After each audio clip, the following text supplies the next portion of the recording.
Magandang hapon sa inyong lahat. Ito po si Herbert Curia, author-promoter ng The Bible Evangelization. Kakibat ang ating pananalig sa ating banal na Panginoon Diyos, banal na Panginoon Kristo at gabay ng kaliwan na galing na Santa Maria, ay ating pong binabahagi sa inyo sa linggong ito, ang mensahe ng ating banal na Panginoon Diyos. Ang tema ng mensahe ng ating banal na Panginoon Diyos ay God and Jesus Christ and Holy Spirit blessings of Church Servant Shepherd up to our new Pope today. And welcome to our new Pope Leo XIV na bagong talaga na Santo Papa ng Simbahang Katoliko. The lives of God and Jesus Christ and Holy Spirit be with you. We support in you. Muli ay ating pong babasahin sa inyo ang mga mensaheng ito mula po doon sa Bagong Tipan o Mabuting Balita na pag-aari ng ating banal na Panginoon Diyos sa pamamagitan ng banal na Panginoong Jesucristo. At ayon po dito kay Apostol San Mateo Kabanata 9, talatang 38. Ito po ang mensahe. Idalangin ninyo sa may-ari ng anihin na magpadala siya ng mga manggagawa sa kanyang aanihin. Patuloy po natin kay Apostol San Juan, Kabanata 13, talatang 2. Tandaan ninyo, ang tumanggap sa sinugo ko ay tumatanggap sa akin. At ang tumanggap sa akin ay tumatanggap sa nagsugo sa akin. Pagpatuloy po natin kay Apostol San Juan, Kabanata 17, talatang 18 hanggang 19. Ito po ang mensahe. Kung paanong sinugo mo ako sa sanlibutan, gayon din naman sinusugo ko sila sa sanlibutan. At alang-alang sa kanila itinatalaga ko ang aking sarili upang may talaga rin sila sa pamamagitan ng katotohanan. Patuloy po natin sa mga taga-Hebreo, Kabanata 13 hanggang 10 at Kabanata 13 at talatang 15. Ito po ang mensahe. Kaya lagi tayo magandog ng hain ng papuri sa Diyos sa pamamagitan ni Jesus. Pagpuri na gayag ng ating pagkilala sa kanyang pangalan. Ito po ang mensahe salita ng ating banal na Panginoon Diyos sa ating pagbabahagi ng mabuting balita dito sa ating pag-ibanghelyo sa The Bible Evangelization. Pasalamatan po natin ang ating banal na Panginoon Diyos, banal na Panginoon Kristo, banal na Espiritu Santo, gayon din po ang ating banal na Sangkapan. Maraming salamat po, banal na Panginoon Diyos, banal na Panginoon Kristo, banal na Espiritu Santo at banal na Santa Maria. Yan. Ngayon po ay ipaliliwanag ko sa inyo ang mga mensaheng ito mula po sa tema na God and Jesus Christ and Holy Spirit blessings of Church Servant and Shepherd to our new Pope. Yan. Nais pong ibabatid sa atin ng ating banal na Panginoon Diyos sa pamamagitan ng banal na Panginoon Jesucristo na ang kanyang biyaya at pagpapala sa atin na tayo ay pagkalooban niya ng mga lingkod o pagkalooban niya tayo at subuan tayo ng kanyang mga lingkod para tayo ay magabayan sa pamumuhay at tayo ay iligtas sa ating pamumuhay na ito sa pananampalataya natin pagpapailalim sa kanya sa ating pananampalataya. Kagaya ng pagsugo sa mga propeta, pagsugo sa Panginoong Kristo. So ang Panginoon Kristo ay sinugo niya yung ibang mga apostol, ang ibang mga lingkod ng simbahan hanggang sa ngayon ay patuloy na tayo ay ginagabayan ng Diyos ng ating simbahan at patuloy na nagtatalaga ang ating banal na Panginoon Diyos, Panginoon Kristo, ng tagapamuno sa ating simbahan o mga lingkod. Nagagabay sa ating pananampalataya sa buong mundo para manampalataya sa banal na Panginoon Diyos mula sa sinimulan ng ating sinihag na pagpapala ng Panginoon Diyos mula sa mga propeta hanggang sa Panginoon Kristo at hanggang sa ngayon. Kaya tayo dapat ay yung mga isinugo ng ating banal na Panginoon Kristo sa simbahan, yung mga manggagawa o mga lingkod niyan, dapat sila ay ating lubos na tanggapin.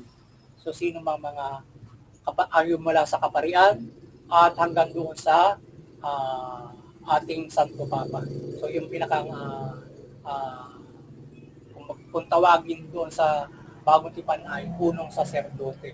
Yun ay kumbaga man ay successor ng Panginoong Jesucristo, ang ating Santo Papa, bilang punong tagapamahala ng ating simbahan. So dapat ay lubos nating tanggapin sila sa ating pananampalataya sa Panginoon Diyos, sa paglilingkod at pagsuko sa kanila ng ating banal. Sapagkat kung tinatanggap natin sila, tinatanggap natin ang Panginoon sa Kristo, tinatanggap din natin ang ating banal na Panginoon Diyos.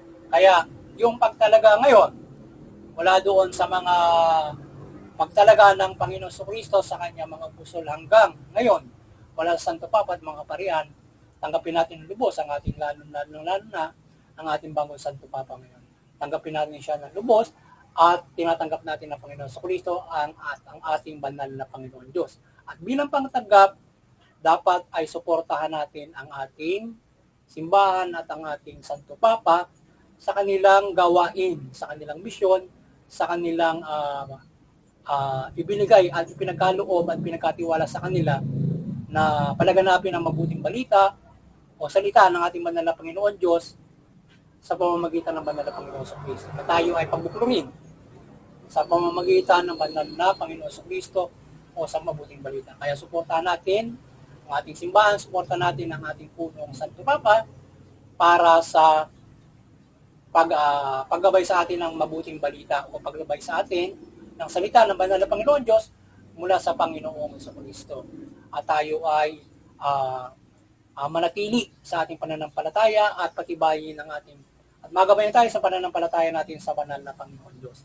Tayo bilang nananampalataya naman ay lubusan nating idalangin ng ating Santo Papa, ang ating sa ating banal na Panginoon Diyos na siya ay patuloy na magabayan upang tayo mapamunuan ng lubos at siya ay gabayan ng kaligtasan at lahat ng mga bagay para tayo ay patuloy niyang magabayan sa ating simbahan at magabayan niya ang ating simbahan at tayo mananampalataya.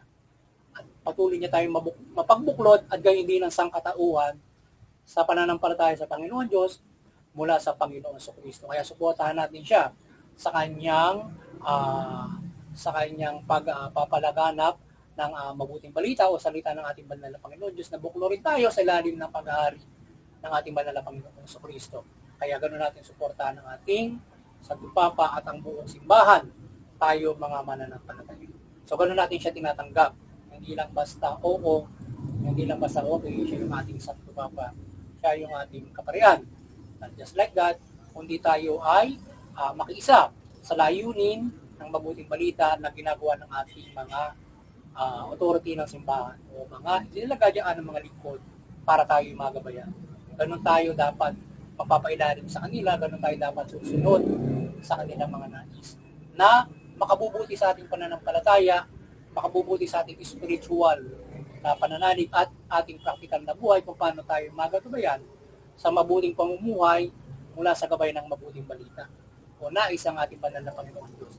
Kaya tayo ay makapamumuhay ng mabuti kung tayo ay susunod at susuporta sa ating malingkod ng simbahan sa kanilang gabay sa atin ng mabuting balita. Yan.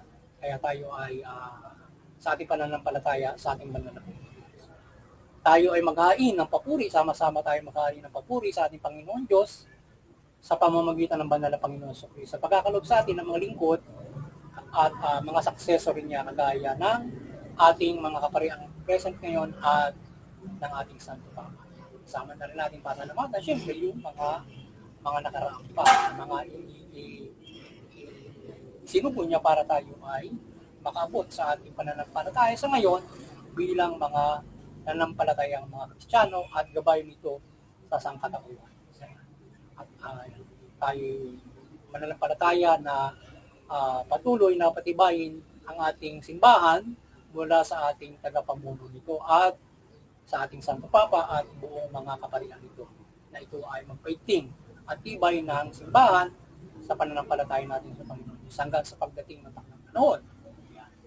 Kaya tayo ay tayo maghain at manalangin sa Panginoon Diyos ng papuri at dalangin ng lubos na pagpapala sa atin.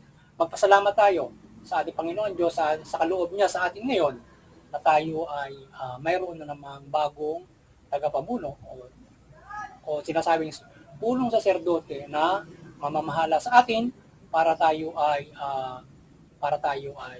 magabayan sa ating pananampalataya at kaligtasang spiritual mula doon sa pamumuhay natin ng mabuting balita o sama-sama pamumuhay ng mabuting balita at mabuting pamumuhay.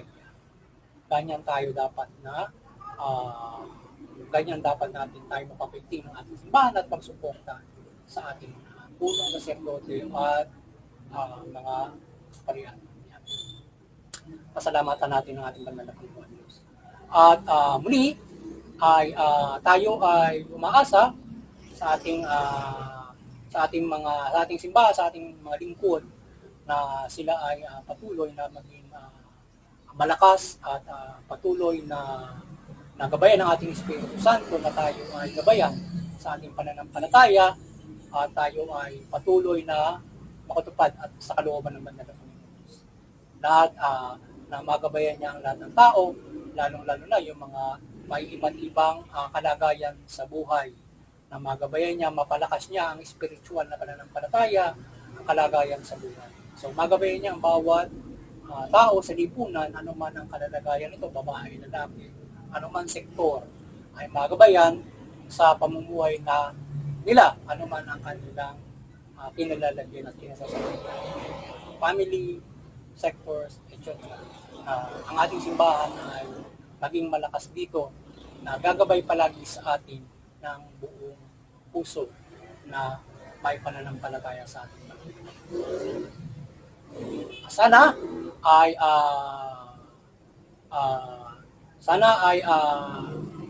tayo ay patuloy na sana ay kayo ay nagabayan na naman ng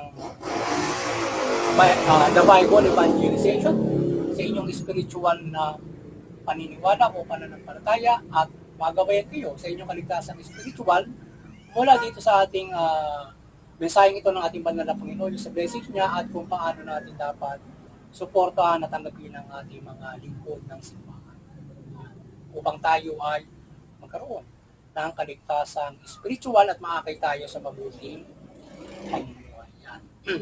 Sana ay nagabayan kayo sa ating pag-ibig ng Panginoon at mensaheng ito ng ating Panginoon. At tayo ay nananampalataya ng na patuloy tayong gabayan ng Banal na Santa Maria, Panginoon Diyos, Panginoon Jesucristo, Banal na Espiritu Santo, at ang Banal na Santa Maria ng kanyang kaliwanagan, ng kanyang spiritual na kaliwanagan sa ating pagbabahagi ng mabuting balita o pag-ibanghelyo. Linggo-linggo. At hindi lamang linggo-linggo, kundi sa panahong ito, tayo gabayan ng bansang ito at ang buong mundo. Ng Banal na Santa Maria ng Panginoon Diyos, Panginoon Jesucristo, Banal na Espiritu mula dito sa Banal na Santa Maria, at iba't iba niyang paggabay at himala para sa ating paglilingkod na ito sa ating Panginoon Diyos.